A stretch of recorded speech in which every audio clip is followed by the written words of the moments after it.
Assalamualaikum warahmatullahi wabarakatuh. Perkenalkan, nama saya Ibnu Sultan. Saya mengajar di SMP Negeri 3 Bangorjo. Di sini saya akan menjelaskan tentang KB2, yaitu tentang menganalisis perkembangan kognitif peserta didik. Namun sebelumnya kita salam cetar. Ya, kita lanjutkan.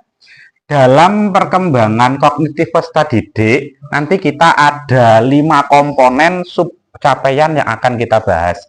Yang pertama adalah menelaah definisi perkembangan kognitif peserta didik. Yang kedua, menguraikan karakteristik kemampuan kognitif peserta didik. Yang ketiga, menguraikan komponen keterampilan kognitif peserta didik. Yang keempat, itu adalah mendeteksi faktor apa saja yang mempengaruhi perkembangan kognitif peserta didik. Dan yang terakhir pastinya adalah menganalisis implikasi perkembangan kognitif peserta didik dalam pembelajaran. Langsung saja, yang pertama, definisi perkembangan kognitif peserta didik. Perkembangan kognitif adalah perkembangan akal atau pengetahuan, kecerdasan atau intelijensi anak. Jadi perkembangan kognitif ini mempunyai beberapa tahapan-tahapan. Ada tahapan perkembangan kognitif. Yang pertama ada tahap sensori motorik. Itu usia anak 0 sampai 2 tahun. Kalau ini sensori motorik 0 sampai 2 tahun berarti anak mulai bisa sedikit-sedikit berbicara, melakukan gerakan-gerakan kecil, ya. Yang tahap 2 ada tahap praoperasional, itu usia 2 sampai 4 tahun. Anak mulai bisa mengkomunikasi, mulai bisa menjawab, dan lain sebagainya. Yang ketiga, ada tahapan operasional konkret. Ya, operasional konkret di sini usia 7 sampai 11 tahun. Dan yang keempat adalah tahap operasional formal, itu usia 11 sampai 15 tahun. Jadi tahapan-tahapan perkembangan kognitif ini menurut Piaget. Ya. Yang selanjutnya, yang B, ya, jadi yang kedua itu adalah menguraikan karakteristik kemampuan proses dan keterampilan kognitif peserta didik. Jadi karakteristik kemampuan proses dan keterampilan kognitif peserta didik itu mempunyai beberapa aspek, ya. Ya, jadi prosesnya itu melalui beberapa aspek. Yang pertama ada persepsi. Jadi kemampuan atau proses keterampilan peserta didik itu didapatkan melalui persepsi. Apa itu persepsi? Proses dan keterampilan kognitif melalui panca indera. Jadi keterampilan atau proses kognitifnya, pengetahuannya itu melalui panca indera anak. Yang kedua, melalui memori atau ingatan. Nah, memori atau ingatan ini bagi menjadi 3. Ada memori sensoris, itu memori sensor inderanya, anak melihat, meraba, bau, ini hanya bertahan 1/4 detik itu. Kalau tanpa ada dipersepsi oleh pikirannya.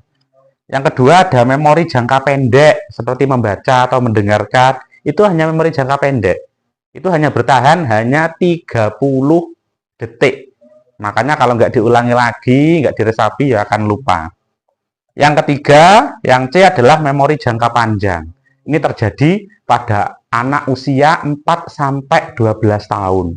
Makanya pada usia itu diharapkan karakter-karakter anak benar-benar diterapkan, karena itu malah ternyata itu adalah memori jangka panjang bagi anak. Yang ketiga, ya, jadi kemampuan proses kognitif peserta didik itu melalui atensi atau perhatian. Faktor internal yaitu adalah motivasi diri, ya. Yang kedua faktor eksternal berarti adalah faktor lingkungan. Selanjutnya yaitu yang ketiga adalah menguraikan komponen keterampilan kognitif peserta didik. Jadi komponen keterampilan kognitif peserta didik, keterampilan kognitif, keterampilan pengetahuan peserta didik itu ada beberapa aspek, ya. Jadi keterampilan didapatkan ada melalui metakognitif. Kalau metakognitif itu adalah proses kognisi atau pengetahuan tentang pikiran dan cara kerja. Jadi didapatkan melalui diangen-angen gitu. Yang kedua ada strategi kognitif. Itu adalah aspek kognitif untuk memecahkan masalah, untuk mengambil sebuah keputusan, yaitu berarti adalah strategi kognitif. Yang ketiga ada gaya kognitif, karakter individu dalam penggunaan fungsi kognitif itu. Dan yang keempat adalah pemikiran kritis, kemampuan untuk berpikir secara logis, reflektif, produktif, dan merefleksikan masalah secara mendalam. Diangen-angen, dikritisi, baru ditentukan. Ya. Yang nomor 4 atau D, kita lanjutkan faktor yang mempengaruhi perkembangan kognitif peserta didik. Ada 2 faktor, yaitu faktor hereditas dan faktor lingkungan. Kalau faktor hereditas itu sebenarnya adalah faktor modal awal peserta didik atau anak, seperti anak bayi, itu sebenarnya punya kecerdasan alami. Itu bisa berkembang ketika mendapatkan stimulus-stimulus dari lingkungan sekitarnya. Yang kedua adalah faktor lingkungan. Faktor lingkungan sebenarnya ini anaknya biasa-biasa saja, tapi karena lingkungannya yang baik, dengan stimulus-stimulus yang baik, sehingga menghasilkan peserta didik atau siswa yang baik. Dan yang terakhir adalah implikasi perkembangan kognitif peserta didik dalam pembelajaran. Apa implikasi perkembangan kognitifnya? Ya, implikasi dalam pembelajaran kognitifnya otomatis guru harus punya strategi dan upaya-upaya. Salah satunya guru menganjurkan kepada siswa untuk menggunakan strategi belajar sesuai usia mereka. Itu salah satu usahanya. Yang nomor 2 bisa memberikan pelatihan tentang strategi belajar, kapan dan bagaimana waktu yang tepat untuk belajar. Itu harus kita arah-arahkan. Yang nomor 3, siswa diberi keleluasaan untuk menggunakan strateginya sendiri. Siswa dibiarkan untuk belajar sendiri, mencari jawaban sendiri. Nanti kalau ada kesulitan, baru kita bantu, baik secara offline maupun online. Mungkin cukup itu yang dapat kami sampaikan. Kalau lebihnya mohon maaf. Salam cetar. Saya akhiri. Wassalamualaikum warahmatullahi wabarakatuh.